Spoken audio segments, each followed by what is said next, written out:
I see Maria, so we're all good. Great. I mean, they're my co-hosts, and we're going to be right on time. That's awesome. Thank you. Perfect. Yes. I know technical issues always make us anxious. So I've been feeling that way all morning because some of the links weren't working. So I'm happy. And are you going to make me host, or are you going to make me co-host? I can make you a co-host. How about that? Yeah, once you do that, then I can make Sara and Maria also co-hosts, or you can make them all co-hosts.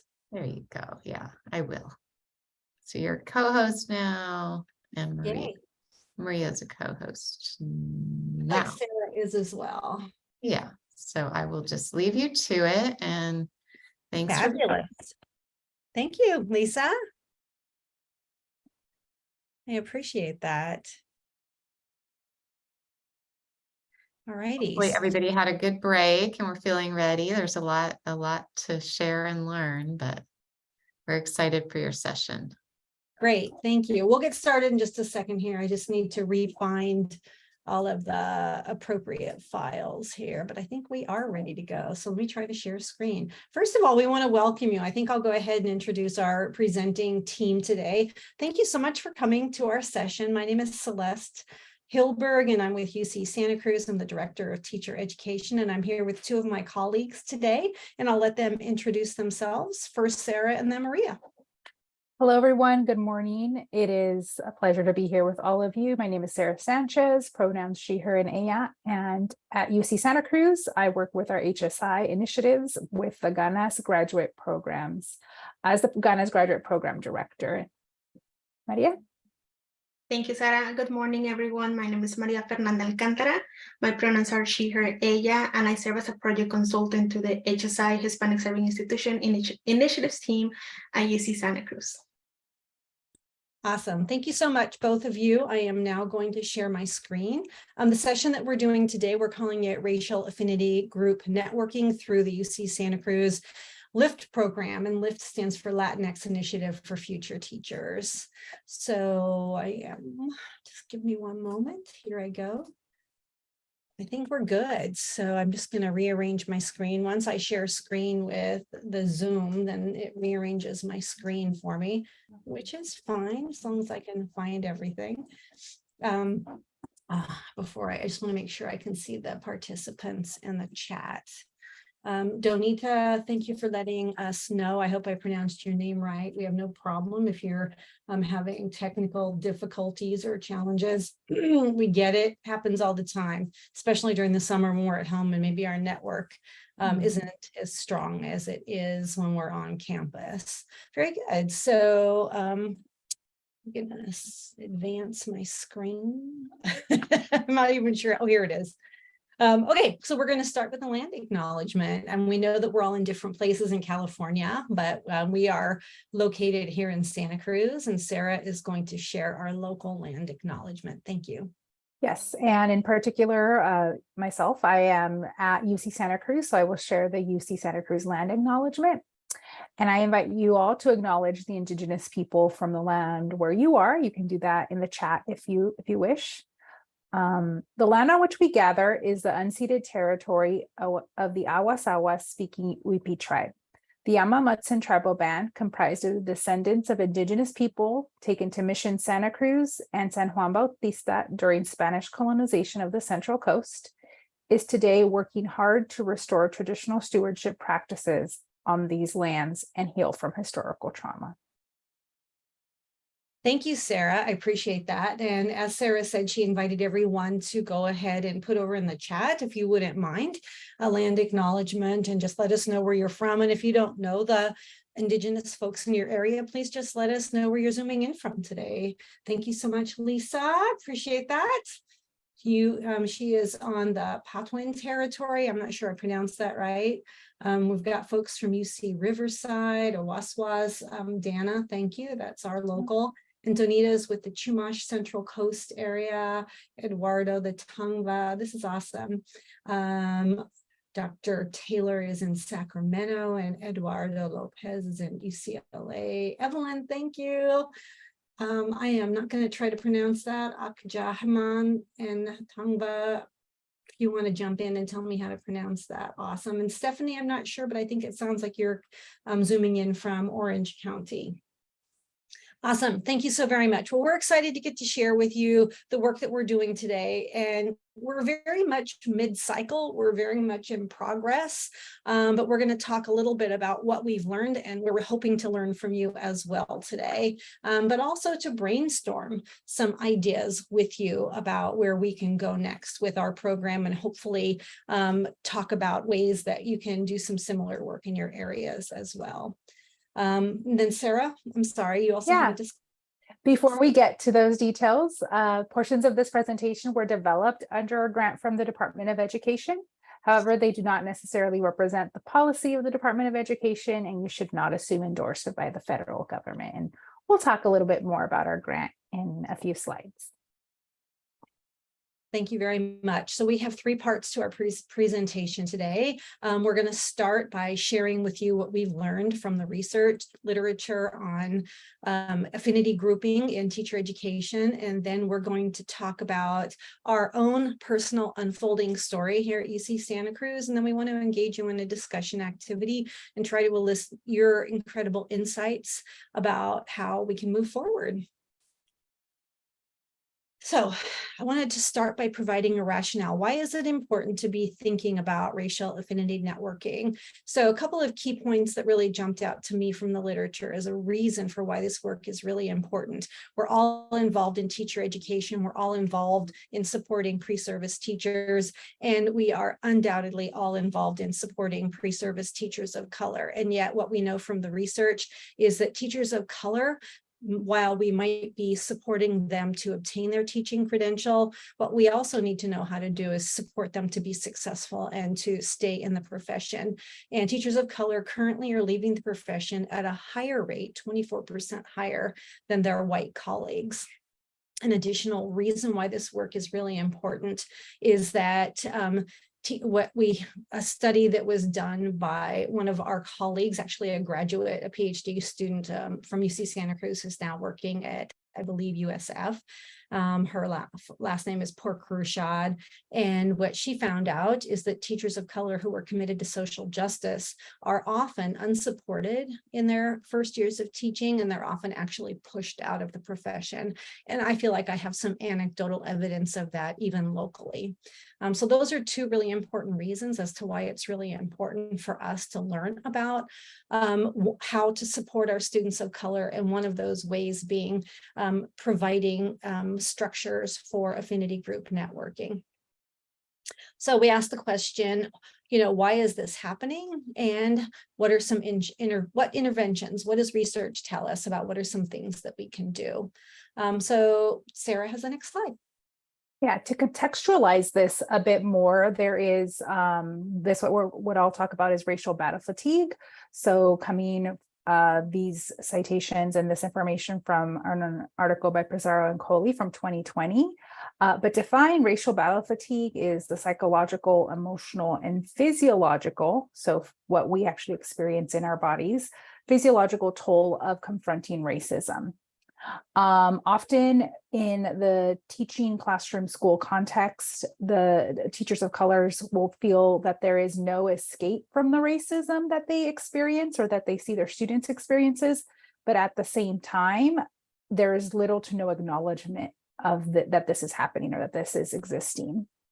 For teachers of color, this often means for them that they are constantly confronting, challenging, often trying to educate others, bring them along, have them see what the wrongs are that are happening, and often having to do it alone, right? Feeling a big pressure that they also acknowledge as having to be the school superhero, taking all of this extra work and really heavy emotional labor on.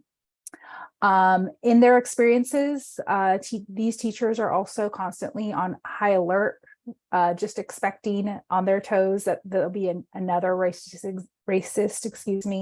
encounter at any given time for them directly or again in the environment that they're working in.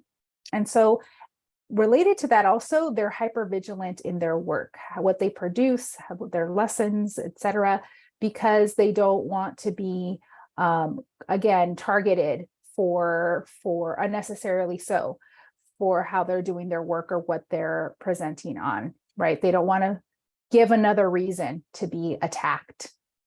So again, these are obviously resulting in constant feelings of stress, additional demands, and as was mentioned in the previous slide, ultimately the teachers are leaving the schools, right, at high, and especially at the citation rate, 25% more likely for teachers of color to leave than their white colleagues. Thank you, Sarah. Appreciate that. And then I have the next slide. So basically, some of the research that I looked at talked about what are some of the concerns. And as Sarah said in the last slide, there's this constant state of high alert for what is that next racist encounter, but also the stress that's encountered by teachers of color. Oftentimes, I think especially to those of us who are white in a mainstream white culture, we don't realize what's happening to those around us. And I think that happens in our classrooms as well. And as much as we in our program talk to all of our students about the importance of careful and thoughtful listening and being aware of our own biases, when we engage in our end of year feedback and our end of year focus group, we inevitably get different kinds of responses from our students of color than we get from our white students. And I think that it's really just that it's so invisible to many of us, what's happening in the experience, and then also how we're actually engaging with others. So it's really, I think, we need to work together to try to find solutions, but we also need to elicit from our students and our colleagues their own personal experiences. So the stress leads to loss of confidence and then also decreased motivation. And then hence this is possibly leading or contributing to the factor that teachers of color are leaving at a higher rate. And so also, so what are some possible, what does the research tell us? What are some possible solutions? And so they talk about the really importance of individuals finding a network of allies and supporters and how critical that is, especially to activist teachers, so that they can talk about the situations that are arising, talk about solutions, but also get that social emotional support that's so much needed. And then also one of the things that they talk about in the literature is that really just having an enhanced racial literacy is really important to our students of color, because oftentimes I think people aren't able to articulate or come to terms with what's happening. They just know that something's wrong and that it doesn't feel right.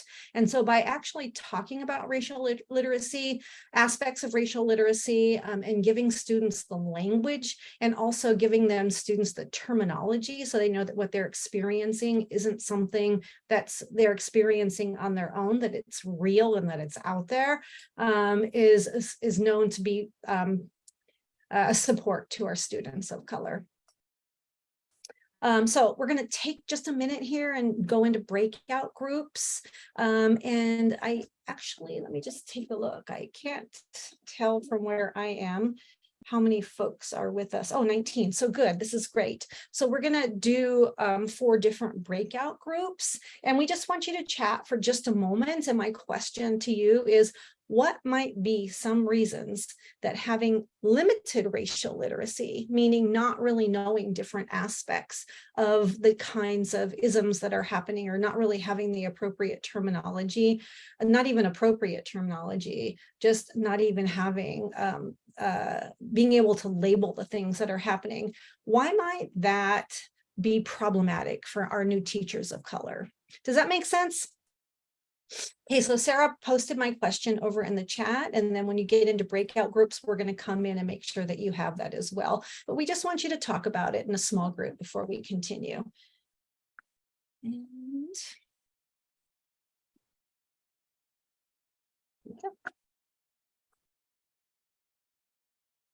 okay, you should all have an invitation now to join a breakout group. If you don't see an invitation, then you can go down to your control panel and you should see the option to join a breakout.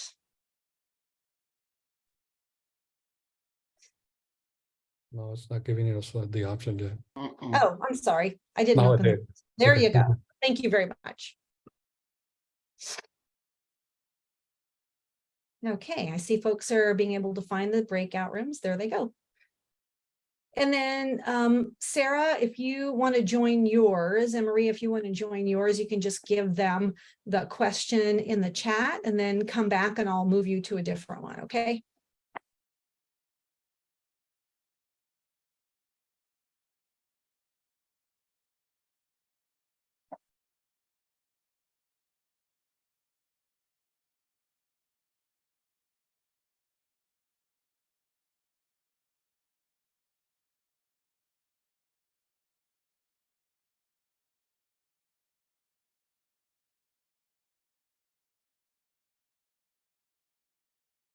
I forgot to let them know how long, so I'm sending a message. It's just a quick 4-minute chat.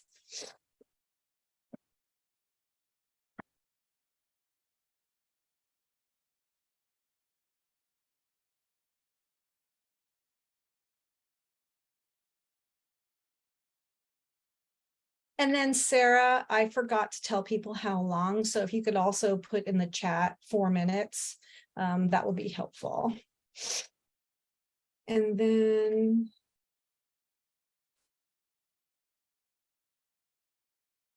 okay, so Sarah, let me move you to a different room, okay? Which one were you in? Do you know? You're on mute. You were in 4? You were in 2. Okay, so I'm going to move you to.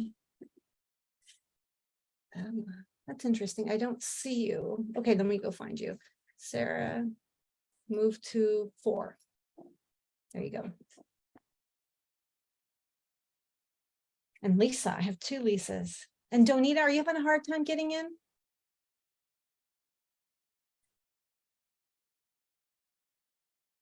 Sarah, you should see the option to move to 4. No? Okay, you're on mute, by the way. I was trying to join a room, but then it added me twice here. That's weird. Oh, how that's weird. Okay, let me see if I can move you, Sarah. Lisa, I'll put you into room 3.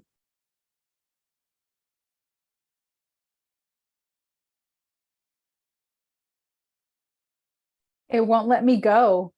It's like there's traffic or something. Yeah, everything's a little. It won't let me go either. That's weird. Yeah.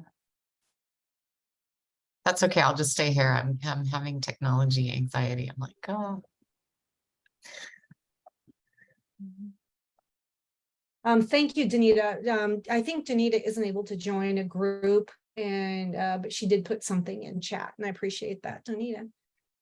No worries.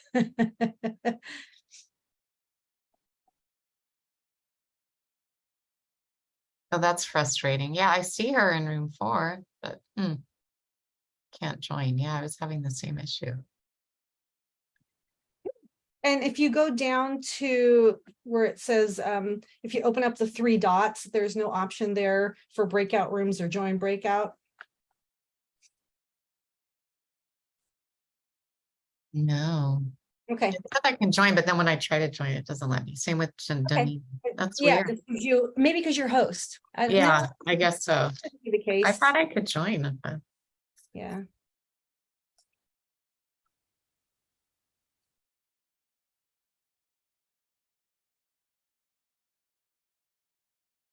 And I have the sniffles, Lisa. I'm just going to run and grab a tissue. No problem. I'm here.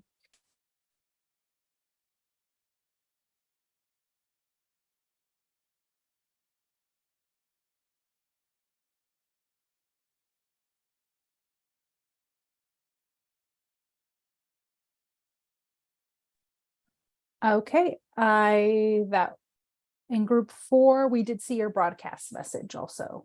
Very good. Okie doke. Oh, so yeah, okay. And I think Maria has stayed in the same room, so I'm wondering if I should move you to number 1. You can just check on it. You want to do that? Sure. Okay.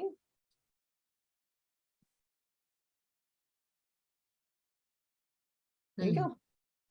I'm going to close it in a minute anyway. So here we go. I'm going to close in the room, 60 seconds.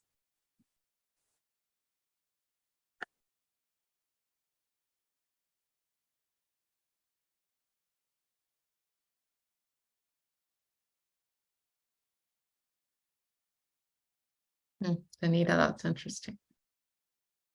Do you want to just talk with us, Anita? She's having tech issues. Oh, She's on mute. Okay. Yeah, but she did put some stuff in the chat. Yeah, I saw that. And I thought that's interesting that it transfers to the students. Yeah, I can imagine. Absolutely. They're stressed and feeling, Mhm. hard to do this work if you're feeling like there's discrimination or racism that you're encountering. And I wonder how often the K-12 students express racism to their student teachers.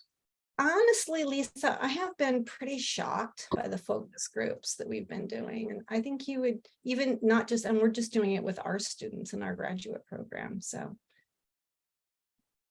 the comments that they're hearing and the things they're having to encounter. Yeah. mhm. Looks like most people are back. Great. Absolutely great. Thank you so much. All right. So I'm wondering if anyone would like to share out from something that you talked about in your session. And you can either just go ahead and turn on your audio, or you can write something in the chat if you like. Donita, one of our folks here who's with us today, talked about a couple of things she mentioned over in the chat, that when she observes student teachers of color, she said that she can actually see that their stress transfers to their students as well. So that's a really important point to make, Donita. We really appreciate that. And she also talked about making connections with other teachers of color, which is actually what we're talking about today, which is racial affinity grouping is absolutely important. And that I appreciate that too, that admin needs to step it up. That's awesome. So anyone else have comments from your discussion that you would like to share with the group? We would love to hear from you. Either in chat or in voice. Okay, great. Thank you, Eduardo. He talked about, and where are you, Eduardo?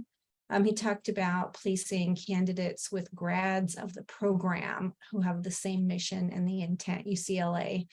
I think that's really important too. Thank you, appreciate that.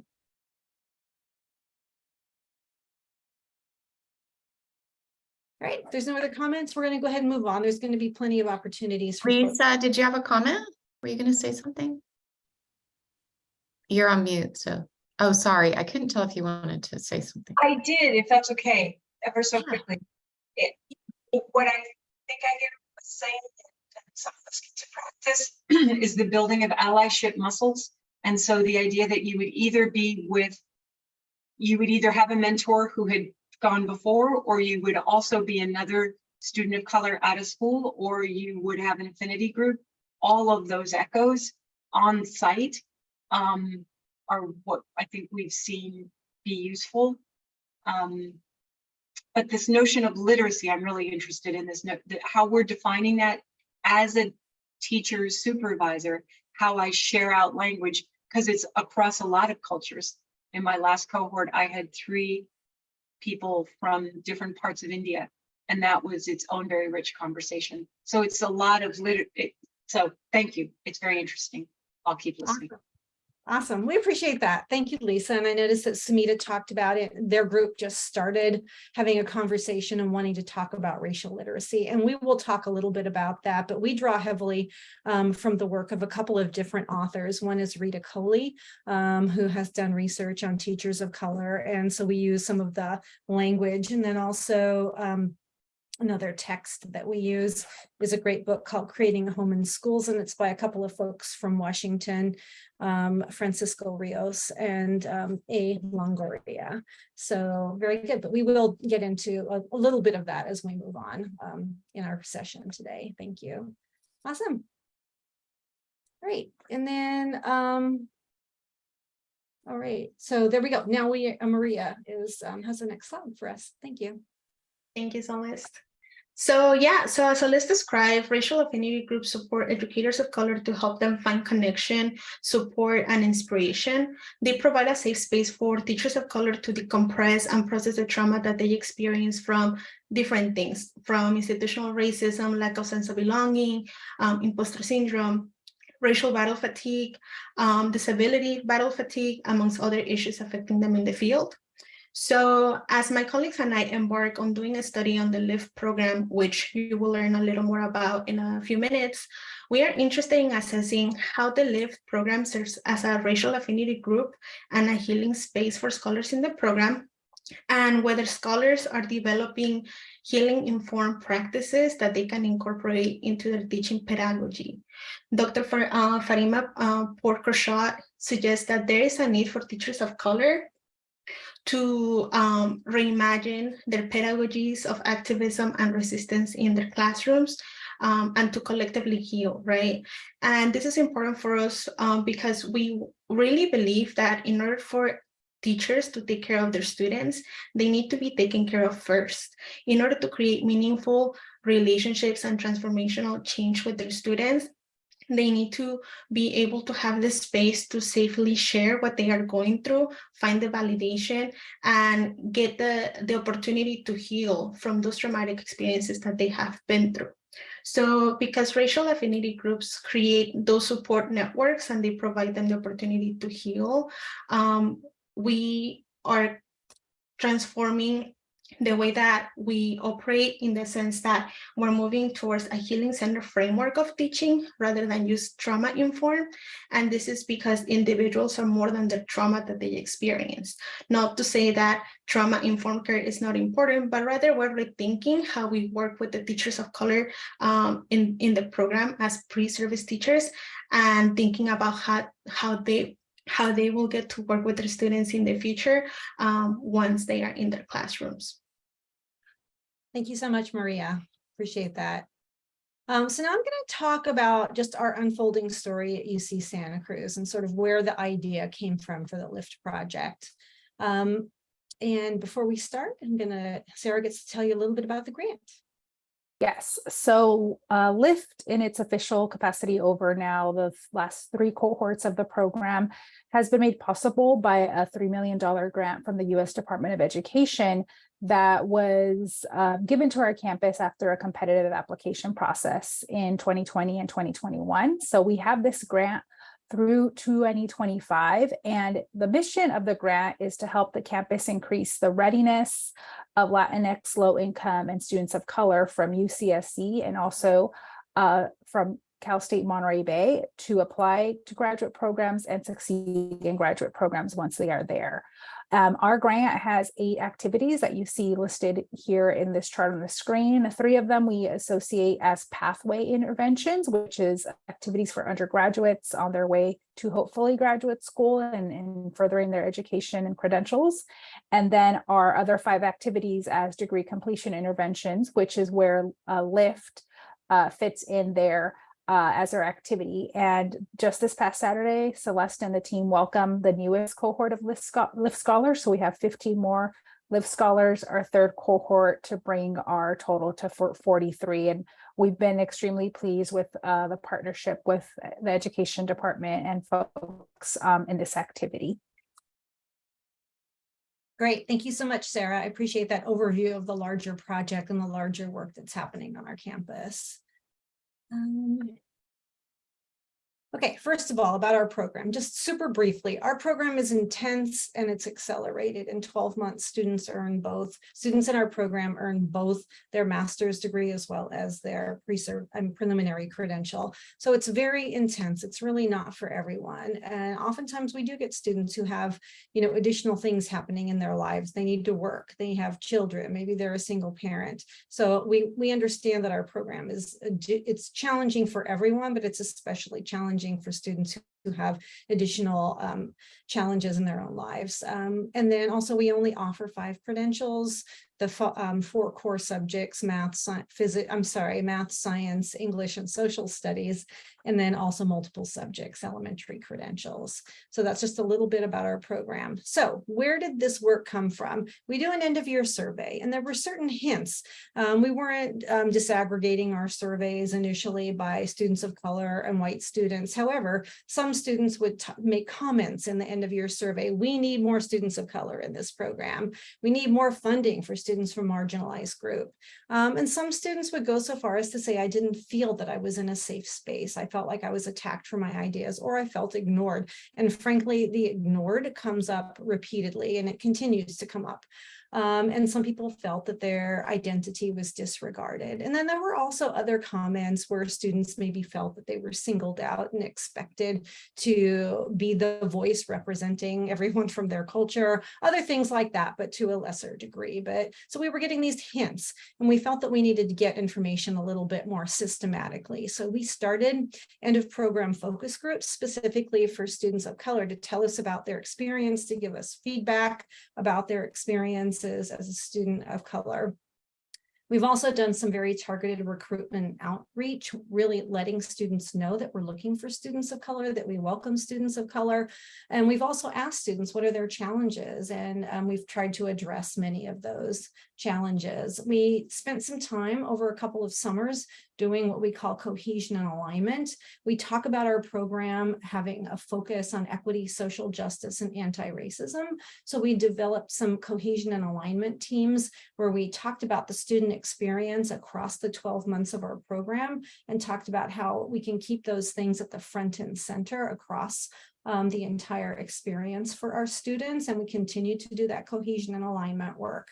And then last but not least, one of the things we did early on before we started the LIFT program is we really took a look at how we allocate our scholarship money. We used to actually score our applications and then give our scholarship money to the students who had the highest scores. And those would be things like grade point average and, the essay and things like that. But we realized that a lot of our scholarship money was going to white middle class students. And we thought, how can we redo that so we're actually getting our money to the students who need it most, our department scholarship money. So now we have a very different system, and we have some indicators. We can't ask people as graduate students, are you from a low income background? But there are certain indicators. So we do ask students what kind of financial aid they received as undergraduate students, which to us, it gives us an indication of whether or not they were from a low income household as an undergraduate student. And we have a couple of other ways to really try to identify students who might have higher financial need. And that's where our scholarship money goes to. One of the other things we do is we really reach out to students, letting them know that if we have any students who are undocumented or for any other reasons who are not eligible for federal student loans or federal financial aid. I also work with our CalTeach program to identify CalTeach students. Those are math and science and engineering undergraduate students who are coming into our program. We just encourage them to let us know what their situation is. And then we have one-on-one meetings with them and the financial aid office to ensure that they have sufficient funding to get through our program, because we know that the way that funding is allocated is not equitable and that it's not available to all students. So we try to make sure that we're addressing that as an issue. So I want to talk just very briefly about some of the feedback that we have been getting from our students of color. Before we started the LIFT program, they talked about their needs and they felt like they really needed a space for networking with other students of color. They talked about wanting an affinity space where they can problem solve issues that are coming up, whether that's in their placement or in their classrooms or in their work on campus. But they also talked about really wishing that they had a mentor of color, a mentor teacher of color. And they also talked about needing help with writing. They talked about letting students know ahead of time that engaging in our program or being a student in our program is also a pretty important process of self-discovery, and that issues can come up. And we've heard this from many of our students, that they're really getting to revisit their own experience as a student of color in the K-12 system as they're learning about as they're learning in their various courses. And we talk about the social, political, and historical roots of education, as well as the current contexts. Interestingly, a lot of students felt that they were struggling, but didn't really feel like it was a safe thing to say that they needed some help. And last but not least, they talked about wanting all of our instructors and fellow students to understand their own biases, and then to also have the language to name those kinds of biases. So this is just a smattering of some of the feedback that we've gotten over the maybe 5 years that we've been doing focus groups for our students of color. So that led us to the creation of this Latinx Initiative for Future Teachers program. So we invite students to apply to our program. It's a very simple application. We try to make it as welcoming and as unburdensome as possible. And we try to address some of those requests that students had. So we do an additional orientation for our students of color, where they can come in a smaller group, not all students of color, I'm sorry, for our Latinx students, actually the ones who apply and get accepted to our program. We give them an additional scholarship. It's not a lot of money, but it is something, it's on top of other funding that they're receiving, but it's an additional $2,000 scholarship that's coming from the program. We give them an additional mentor. So in addition to their cooperating teacher, in addition to their teacher supervisor, they get a mentor teacher of color who's really there to help them navigate being a student of color in our program, and to also help them deal with any kind, and just give them guidance on, how to address issues as they're coming up, whether that's in their classes or in their placement. It's a safe place to ask questions. Oftentimes the mentors will come to us and just ask really simple questions, like students are wanting, this information, or they're wanting to know what to do next. I think students feel much more comfortable asking their mentor teachers what we might consider real simple or real basic questions that they're just not comfortable going to anyone else about. And then the mentors can get that information from us and take it back. And what we have been doing in previous years has also been putting on a speaker series. We had Rochelle Gutierrez coming and talking about equity and ways to sort of take ownership of education and resist racism in classrooms. And then we also had Rita Coley come, and various other folks have come to present to us. So that's been really an exciting part of the program. And then, so now we're getting feedback specifically from students who are in our program. And so far, and like I said, it's still unfolding for us. We're still figuring out how to do this, and we really want your input. We really want to know what other folks are doing in their programs. But what students tell us is working for them, and these are our LIFT scholars, they're telling us that they really appreciate having the additional funding. They really appreciate the whole group socials that we have, and we don't have many. We tend to do the smaller group mentoring sessions, and so it's something that we are going to use that feedback and do things differently in the coming year. But they've really appreciated those whole LIFT scholar socials that we do. And then our single subject cohorts have been telling us that they ended up in their LIFT group finding a nice bonded group where they really support one another and feel like they've found a home where they can talk about issues related to racism. And we did not get that same feedback from our multiple subjects. However, I think that they just had a harder time finding times to meet. There were different struggles. It wasn't so much that anything about the mentorship. It was really just more logistical. They were very busy. So in a way, attending additional meetings with their mentor felt more like a burden than it felt like a support. So ongoing challenges that we have are scheduling meetings, and also some students not necessarily feeling a strong connection to their LIFT scholar group, mentoring group. So we're trying to address those in the coming year. So we're actually revamping our mentoring. So one of the things that we did is we've already given students every date that they're going to meet this year. So instead of leaving it up to the mentors to try to find times that students can meet, we looked at everyone's very busy schedules and set those times. And we also decided that we're all going to meet, whenever we have our mentoring sessions, we're going to start by meeting as a group. We're going to include food. It's going to make it social, but we're also at each one of those meetings going to present one of the topics about racial literacy so that we can talk about it as a group, really helping to give students that language if they don't already have it. However, many of our students are brilliant and they come with us. come to us with really strong knowledge of racial literacy and the language that they that will really be supportive of them. So one of the so here's the topics that we're going to be talking about in trying to support students' racial literacy. And this is what I know a number of you have been talking about, but we're really drawing heavily from the Rita Coley book.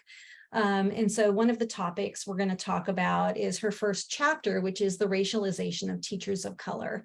And it's really just about, trying to understand what we mean by race and how it's really socially constructed. Then we're going to do her, the next topic is going to be the impact of being in a hostile racial climate, which many of our students encounter. Certainly not all students and certainly not everywhere, but basically just talking about, the impact that being in hostile racial situations has on them as students of color. And it's much what Sara talked about earlier, just the stress, the added stress that causes. And then we're going to talk about how to survive and how to resist. And it's a lot of those things like forming your own network of support, finding allies, etc.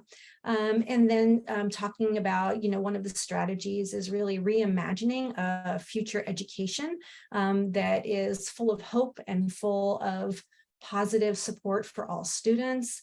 And then finally, her final chapter is supporting teachers of color.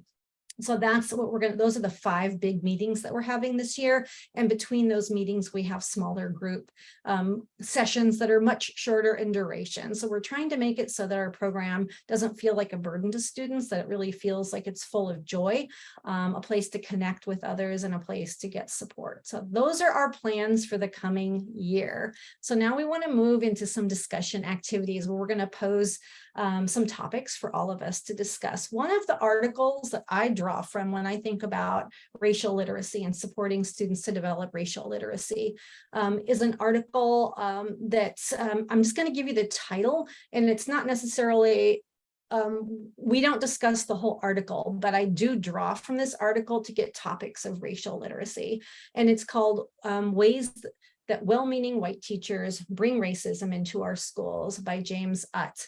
But what I do like about this particular article is that it brings up topics of racial literacy. I think that it really does support students in providing language to help them understand some of their own experiences, if they don't already have it. But like I said, a lot of our students come to us with very strong knowledge.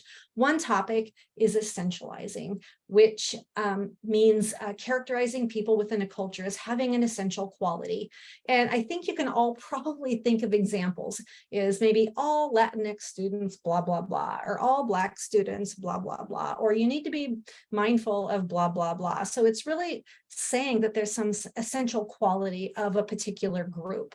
And so when students have an understanding of what that is, we feel it gives them some language so that they can actually notice it, but then also having the language to be able to talk about it, whether that's with a safe peer group or whether that's with the person who is actually doing it.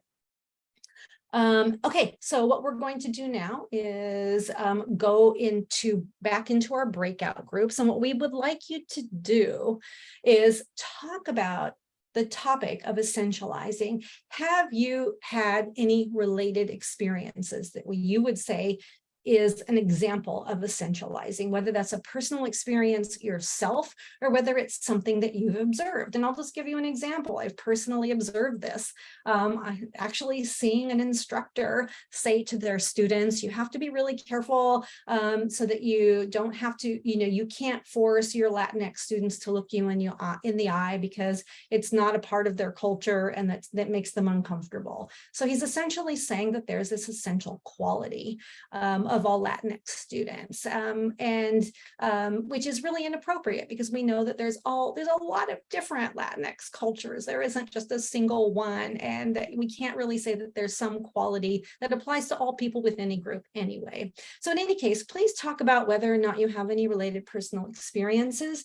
And then also a second part of your conversation would be, okay, let's say you either observe that happening or it's happening to you as an individual, or you actually observe it happening to your students, your K-12 students. or it's observing happening with your student teacher. But let's just talk about what would be a healthy response that keeps everyone safe. So what's a health, safety and safe response? So we're going to go into breakout groups. I know that Sara pasted the discussion questions or the discussion guidelines over in the chat already. Thank you very much, Sara. And then we will come into your chat rooms into your breakout rooms as well.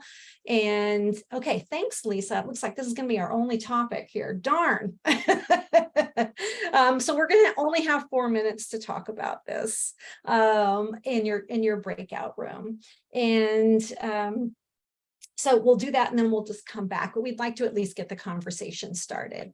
Okay, thank you. I was so worried. That's what I thought, Sara. We have a few more minutes than that. I think that we will probably only be able to do this one breakout group though, but we will go into breakout groups and we're going to give you, we have until 12:10, so we're going to give you a good 10 minutes to be in great breakout groups to discuss this. And then we'll close by just sharing some other topics that you might, that are related to racial literacy, but I do highly recommend going to the article because it has a lot of great topics that can be discussed and shared with students as well. All righty, so we're moving into breakouts. No, we'll use the same breakout rooms, okay?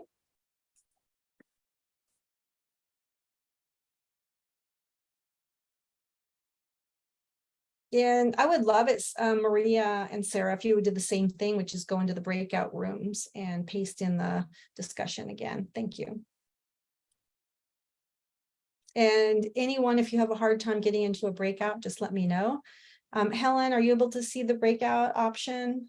You are, good, okay, no. Okay, let me see what I can do. I'm gonna assign you to room 2. Okay, you should. Got it. Okay, awesome, thank you. Maria, are you good? Do you see an option to go into a room? Yes, and I do believe that everybody has access to the question. Oh, they do? Okay, awesome.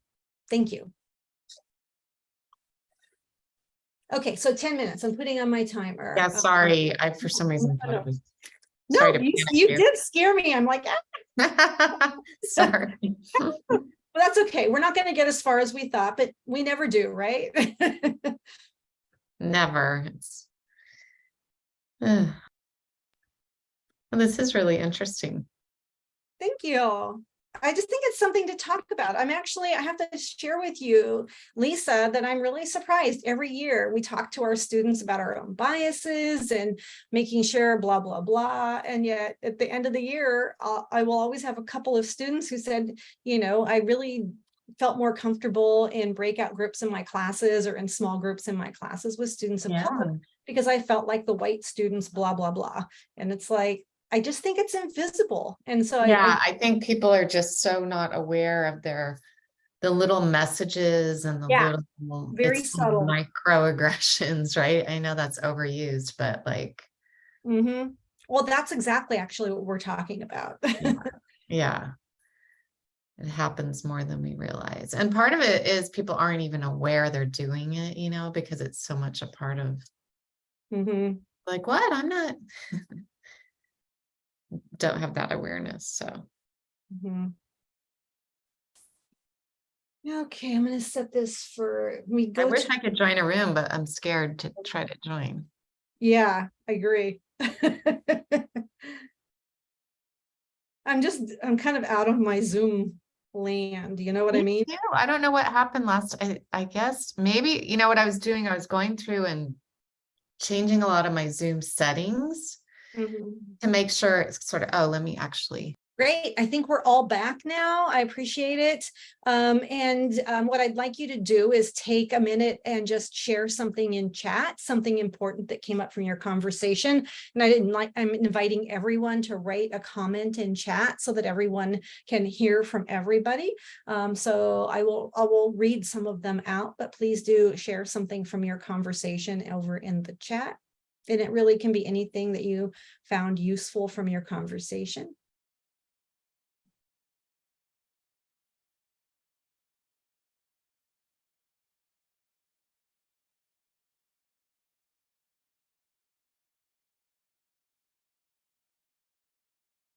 Samita asked me to put the article in the resource folder. So right now we have our slide presentation in there. I will add the article, and we're also going to add the video of this session today. Thank you for the idea. And also thank you, Lisa. She talked about respectfully checking. I think that's really a really key idea.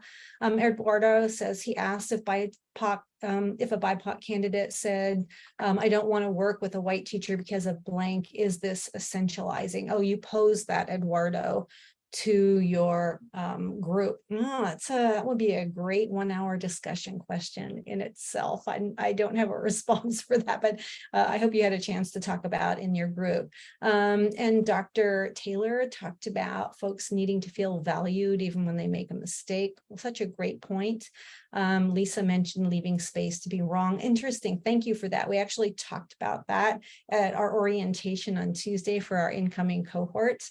Thank you for that. Dana talked about, again, the new term respectfully checking.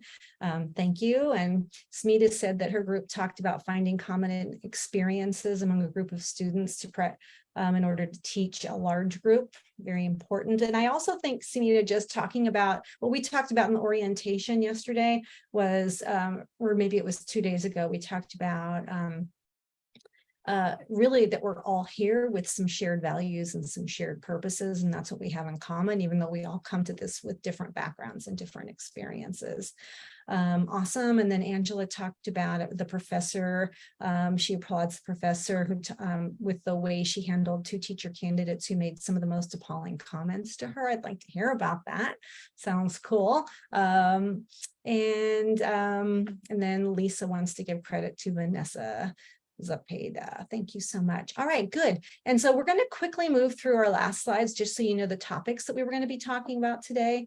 And so Maria is going to talk to us very briefly about tokenizing, which is another topic in racial literacy that we feel it's important for students to have under their belts. Yeah, so tokenizing students' cultures to connect with them. And this alludes to making only perfunctory or symbolic efforts to be inclusive of members of minority groups in classrooms, curriculum materials, especially by including a small number of people from underrepresented groups in order to give the appearance, right, of social or gender equality. And so this comes like a very surface level, not really to actually be inclusive and trying to work with students to address their needs, but rather just to get something in exchange and make a like a kind of like a what do they call it, like a performance as to what you're trying to do, but not having the right intentions behind it. So that is tokenizing. Thank you so much, Maria. And then also Evelyn put a really important comment over in the chat that I'd like to invite everyone to read. Super important. I can't really summarize it for you. Evelyn, you want to just go off mute and share with us really quickly? Yeah, sure. Now, as a woman of color, I struggle with this a lot. Like, I know my own identity, but I also know that my experiences are uniquely my own. Even though as an Asian American woman, I have shared commonalities with other Asian American women, especially Asian American immigrant women. And so I can't speak on behalf of all my people. But that's not to say, I mean, and I can't even essentialize my own people. But I do recognize that there are shared experiences that we need to recognize, but at the same time, we need to make sure that we recognize that they're individual stories within a common narrative. That's so well said. And I so much appreciate you speaking out. Thank you, Evelyn. Really appreciate that. And then super briefly, Sarah's going to talk about the use of racially coded language. So using racially coded language, this could be referring to students as ghetto, parents as tiger moms, or saying about parents, right? If only they cared about their students' education, if their kids' education. These are some examples of ways in which we introduce racially coded language that devalues others or otherizes them to begin with, whether the students or their families. Also within this category, something that is perhaps quite common is in the terms of white teachers and teaching in urban areas, for example, is treating our students as inspiration or when talking to other white people about what we're doing and where we're doing it, you know, why you're doing it for them and the ways they inspire you because of their perceived otherness or less than. Thank you so much, Sarah. I appreciate that. And so finally, we just want to invite you to be thinking about how some of these ideas might integrate with your work in supervising teachers and in supporting your teachers of color, because we know, absolutely know, that their experience is not going to be the same. The world does not react to them, treat them in the same way that they teach non-students of color. And so we just invite you to just come to, you know, really seriously think about the experiences of your students of color. And I love the term that a couple of folks talked about. I think it was to respectfully check in with students in a way that where they don't feel pressured. And I would just think that would be such a great topic of conversation. So we thank you for coming to our session today. And with that, oops, stop, let me stop this, sorry. I apologize. With that, we just want to thank you for coming to our session today. Our time is up. Thank you. We hope you have a lovely day. Thank you. We'll be coming back together at 12:40 for the next set of sessions. Go relax, stretch, re-energize, get ready for the final sessions. Thank you so much, Celeste, Maria, and Sarah, for sharing. Awesome. Well, thank you, Lisa, for putting on this amazing conference and having a chance for us to all get together to talk about supporting our pre-service teachers. Thank you all. Have a great day. Thank you, Anna. Appreciate it. Bye. Thanks, Evelyn. So nice to see you. And Samita, Vanessa, thank you all. Nice to meet you too, Helen. Hey, Lisa, I want to make sure that I can come back and enter the right breakout room, because I had the timing wrong. And so I want to make sure I just come back to this landing page, and then I can go on and go into the next session. Let me put in the chat the next few sessions. There's one, that's 3A, and then I'll do 3B. Okay.